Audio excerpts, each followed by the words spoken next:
Assalamualaikum warahmatullahi wabarakatuh. Halo semuanya, perkenalkan nama saya Gadis Novitasari, nomor absen 13 dari kelas B1. Kali ini saya akan menjelaskan tentang vektor matematika lanjut kelas 11. Apa sih vektor itu? Vektor adalah himpunan ruas garis berarah yang mempunyai besaran dan arah yang sama, di mana panjang ruas garis berarah itu disebut panjang vektor dan arah ruas garis berarah disebut arah vektor. Besar vektor artinya panjang vektor. Arah vektor artinya sudut yang dibentuk dengan sumbu X positif. Vektor disajikan dalam bentuk ruas garis berarah. Gambar vektor. Nah, di sini ada contoh sudut siku-siku. Bisa ditulis vektor AB dengan panah di atas atau U dengan garis bawah. A disebut titik pangkal, sedangkan B disebut titik ujung. Ada 3 notasi penulisan vektor. Yang pertama, bentuk vektor kolom.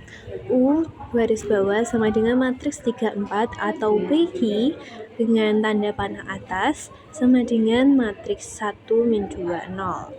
Yang kedua, ada bentuk vektor baris. AB tanda panah sama dengan buka kurung 3,4 tutup kurung atau V tanda panah atas sama dengan buka kurung min 2,3,0 tutup kurung.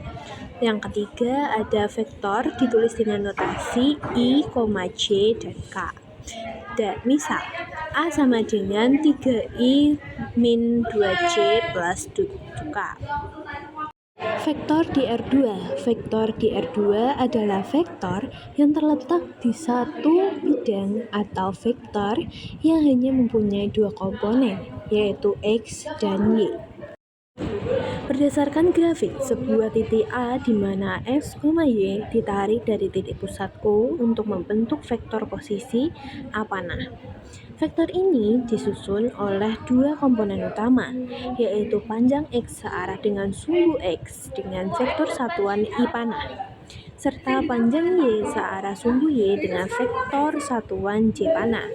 Melalui aturan penjumlahan vektor, kedua komponen horizontal dan vertikal tersebut digabung hingga menghasilkan rumus akhir, yaitu vektor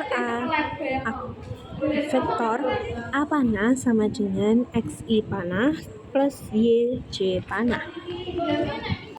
Besaran dan arah. Skalar hanya memiliki besaran saja. Contoh, temperatur, tekanan, energi, massa, dan waktu. Sedangkan vektor memiliki besaran dan arah. Contoh, gaya, percepatan, kecepatan, dan perpindahan. Penjumlahan vektor. F sama dengan A plus B. Bisa dilihat dari gambar yang saya sajikan. Hukum komutatif penjumlahan vektor yang menyatakan bahwa vektor A panah plus B panah nilainya sama dengan B panah plus A panah. Berdasarkan gambar, untuk bergerak dari titik start menuju finish, kita bisa memilih 2 jalur yang berbeda. Jalur atas menempuh vektor A lalu dilanjutkan vektor B, sedangkan jalur bawah menempuh vektor B terlebih dahulu baru dilanjutkan vektor A. Karena kedua cara ini menghasilkan garis hasil atau vektor sum hijau yang sama persis, hal ini membuktikan bahwa urutan penjumlahan pada vektor tidak mempengaruhi hasil akhirnya. Hukum asosiatif penjumlahan vektor yang menyatakan bahwa dalam kurung vektor A plus vektor B tutup kurung plus C sama dengan vektor A plus vektor B plus vektor C tutup kurung. Berdasarkan ilustrasi geometri tersebut, kita dapat menjumlahkan 3 vektor dengan 2 pengelompokan yang berbeda, namun menghasilkan resultan akhir yang sama persis. Di sisi kanan, kita menjumlahkan vektor A plus vektor B dan vektor B terlebih dahulu menghasilkan vektor hijau vektor A plus vektor B, lalu ditambah vektor C. Sementara di sisi kiri, kita menjumlahkan vektor B dan vektor C terlebih dahulu menjadi vektor B plus C. baru kemudian ditambahkan ke vektor A. Kedua cara ini terbukti menghasilkan vektor resultan akhir yang sama, yang membuktikan bahwa perubahan pengelompokan tidak mempengaruhi hasil penjumlahan vektor. Selanjutnya vektor 0, yaitu vektor khusus yang memiliki panjang sama dengan 0 dan arahnya tidak menentu. Di dalam sistem penjumlahan, vektor 0 berfungsi sebagai unsur identitas karena tidak mengubah nilai vektor lain saat dijumlahkan. Berdasarkan sifat tersebut, jika kita menambahkan vektor 0 dengan vektor V, atau sebaliknya vektor V ditambah vektor 0, maka hasil akhirnya akan tetap sama, yaitu vektor V itu sendiri. Selanjutnya, vektor negatif atau dikenal sebagai inveraditif. Sebuah vektor W dikatakan sebagai negatif dari vektor V jika keduanya memiliki panjang atau besar yang sama persis. Namun, arah panahnya berlawanan arah 180 derajat. Seperti yang terlihat pada ilustrasi pink, komponen vektor V mengarah ke kiri atau ke bawah, sedangkan vektor W mengarah ke kanan atau ke atas dengan panjang segmen yang sama. Sehingga secara matematis dapat ditulis dengan rumus W sama dengan negatif V.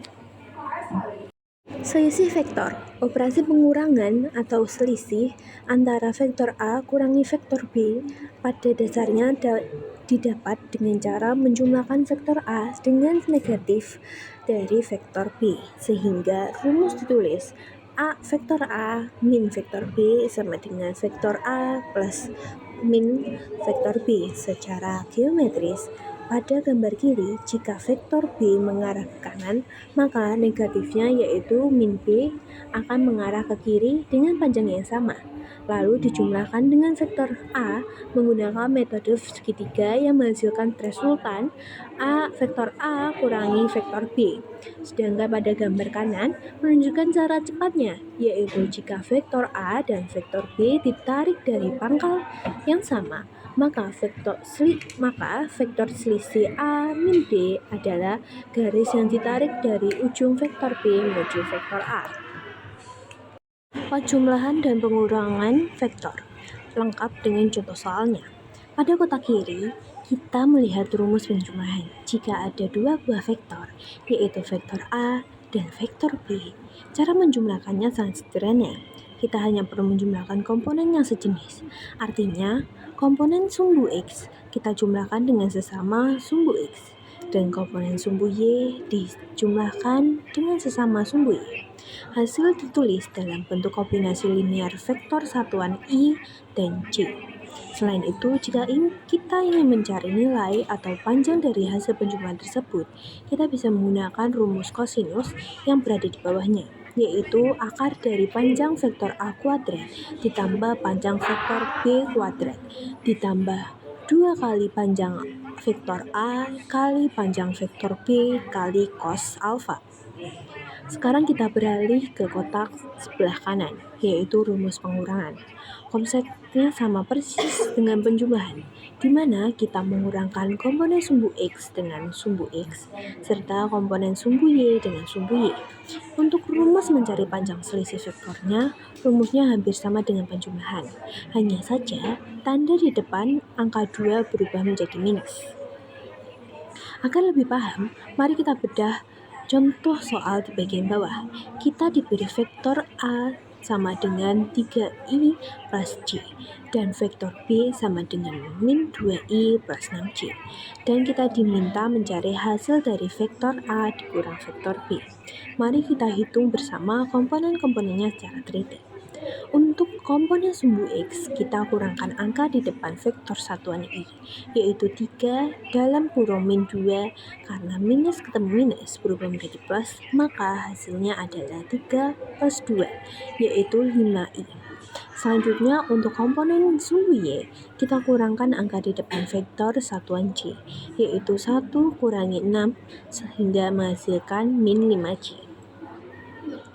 Jadi, hasil akhir dari pengurangan vektor A kurangi vektor B adalah 5i kurang 5j.